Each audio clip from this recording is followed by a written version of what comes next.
Welcome everyone. Question on atomic structure. The value of the orbital angular momentum of an electron in the 3p orbital is. Choices are A 0, B root 2 into h by 2 pi, C root 6 into h by 2 pi, D root 10 into h by 2 pi. Answer is B root 2 into h by 2 pi. Explanation we will see in the next slide.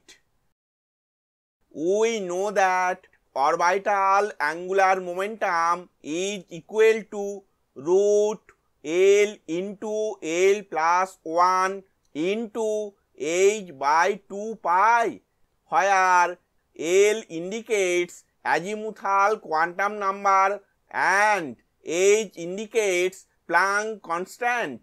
Here given 3p orbital. For the 3p orbital, L is equal to 1.